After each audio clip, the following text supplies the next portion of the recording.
ॐ त्र्यम्बकं यजामहे सुगन्धिं पुष्टिवर्धनम् उर्वारुकमिव बन्धना मृत्योर्मुक्षीयमामृता। हर हर महादेव। श्रावण मास महात्म्य 8वां अध्याय। बुध तथा बृहस्पतिवार की व्रत कथा। भगवान शंकर बोले, सनत कुमार, अब मैं पाप ताप को हरने वाले बुध तथा बृहस्पति के व्रत को कहूँगा, जिनको श्रद्धा व प्रेम के साथ करने से प्राणी को उत्तम सिद्धि प्राप्त होती है। ब्रह्मा जी ने चंद्रमा को ब्राह्मणों के राज्यासन पर अभिषिक्त किया था। किसी समय चंद्रमा ने श्री बृहस्पति की तारा नामक स्त्री को देखा। वह संपूर्ण लक्षण संपन्न, उमड़ती युक्त, रमणीय रूप लावण्य संपन्न थी। चंद्रमा उस रूप की खान अत्यंत सुंदर तारा को देखकर मोहित हो काम के वश में हो गया और अपने बल से गुरु पत्नी का उपभोग किया। बहुत काल बीत जाने पर उसके यहाँ एक पुत्र हुआ, जिसका नाम बुध रखा गया और जो विद्वान, रूपवान तथा सर्व लक्षणों से युक्त था।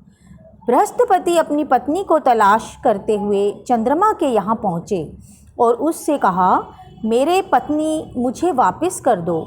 तुमने गुरु पत्नी के साथ कैसे गमन किया है? इस पाप से भला तुम्हारा किस प्रकार छुटकारा होगा?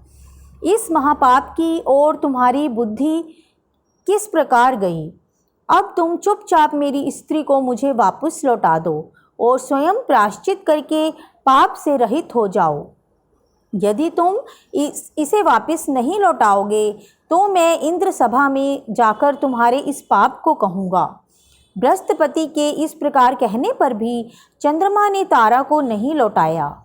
तब बृहस्पति देव सभा में गए और वहां जाकर फरियाद की कि मेरी पत्नी का चंद्रमा ने अपहरण कर लिया है और वह मांगने पर भी पत्नी को लौटा नहीं रहा। हे इंद्र, आप देवराज हैं, आप चंद्रमा से कहकर मेरी पत्नी मुझे वापस दिलवा दीजिए, नहीं तो चंद्रमा ने जो पाप किया है वह आपको लगेगा। मेरी इस बात में रत्ती भी संशय की गुंजाइश नहीं है, क्योंकि राज्य का पाप शास्त्र के प्रमाण से राजा को ही भोगना पड़ता है। दुर्बल का बल राजा है, ऐसा पुराणों में कहा गया है। इंद्र ने चंद्रमा को बुलवाया और उससे कहा, हे चंद्र, गुरु बृहस्पति की पत्नी वापस लौटा दो। किसी दूसरे की पत्नी के साथ गमन करने को पाप कहते हैं, लेकिन गुरु की पत्नी के साथ गमन करना महापाप है।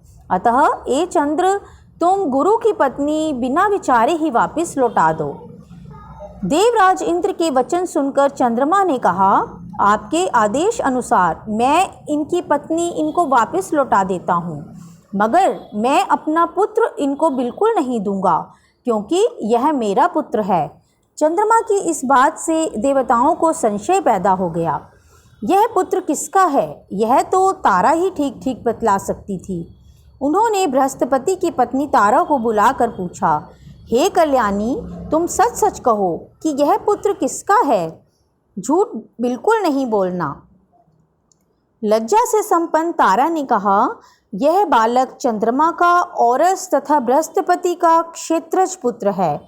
अब आप जिसको उचित समझें दे दीजिए। तारा की बात सुनकर देवताओं ने बालक बुध चंद्रमा को दे दिया। गुरु को दुखी देखकर देवताओं ने दोनों को वर दिया। चंद्रमा से कहा, हे चंद्र, तुम घर जाओ, यह पुत्र तुम्हारा है। चंद्रमा तथा बृहस्पति पुत्र यह ग्रह होगा। हे सुराचार्य, तुम और भी शुभ वर को ग्रहण करो। जो मेघावी दोनों का मिलकर एक साथ व्रत करेगा, उसे सब सिद्धियों की प्राप्ति होगी। यह बिल्कुल सत्य है और इसमें रत्ती भर भी संशय की गुंजाइश नहीं है। भगवान सदाशिव के प्रिय मास श्रावण में जो लोग बुध और गुरुवार के दिन अर्चन करेंगे, उनके खजाने की अभिवृद्धि होगी तथा उसका क्षय नहीं होगा। पाठशाला में लिखकर अर्चन करने से स्त्री का वियोग कभी नहीं हो पाता। धान्य गृह में लिखकर अर्चन करने से धान्य की वृद्धि हो जाती है। इस प्रकार यथास्थान उसका फल होता है। 7 वर्ष व्रत करके उद्यापन करना चाहिए। पहले दिन अधिवासन करके रात में जागरण करना चाहिए। पहले दिन अधिवासन करके सोने की मूर्ति बनवाकर विधि पूर्वक उसका अर्चन करना चाहिए। षोडशोपचार द्वारा अर्चन करना श्रेयस्कर है। बाद में हवन करना चाहिए। तिल, घी तथा खीर प्रज्वलित अग्नि में देनी चाहिए।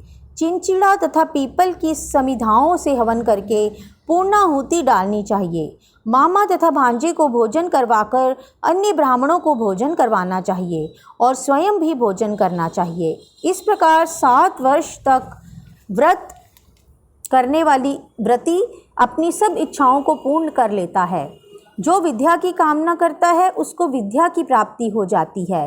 वे वेदों तथा शास्त्रों को मर्म जान लेता है। उसे बुद्ध ज्ञान एवं गुरुता प्रदान करते हैं। सनत कुमार ने भगवान सदाशिव से कहा, प्रभु, आपने जो मामा भांजे को भोजन करवाने के लिए कहा है, इसका कारण कहिए।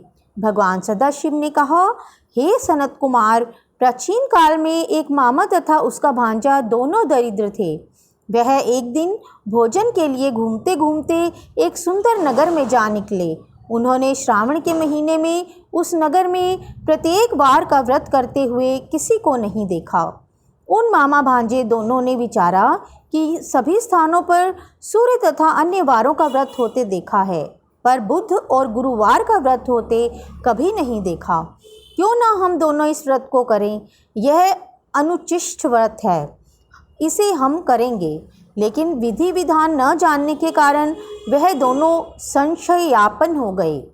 तब उसी रात उन दोनों को स्वप्न में व्रत किया तो उनको बड़ी भारी संपत्ति की प्राप्ति हुई और वह दोनों धन कुबेर हो गए।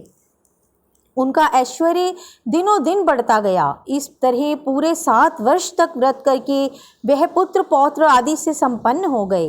बुद्ध तथा गुरु दोनों ने प्रत्यक्ष होकर उनको वर दिया, आप दोनों ने हमारे व्रत का सुविचार किया है। आज से जो कोई भी इस व्रत को करेगा और मामा तथा भांजे को भोजन कराएगा, यह उत्तम सिद्धियों को प्राप्त करेगा और जब इस संसार से विदा होगा तो जब तक चंद्रमा तथा सूर्य रहेंगे तब तक हमारे लोक में रहेगा। तो बोलिए श्री शिव शंकर भोलेनाथ और माता पार्वती की जय हो। इसी तरह यहीं पर श्रावण मास महात्म्य के 8वें अध्याय का समापन हुआ। धन्यवाद।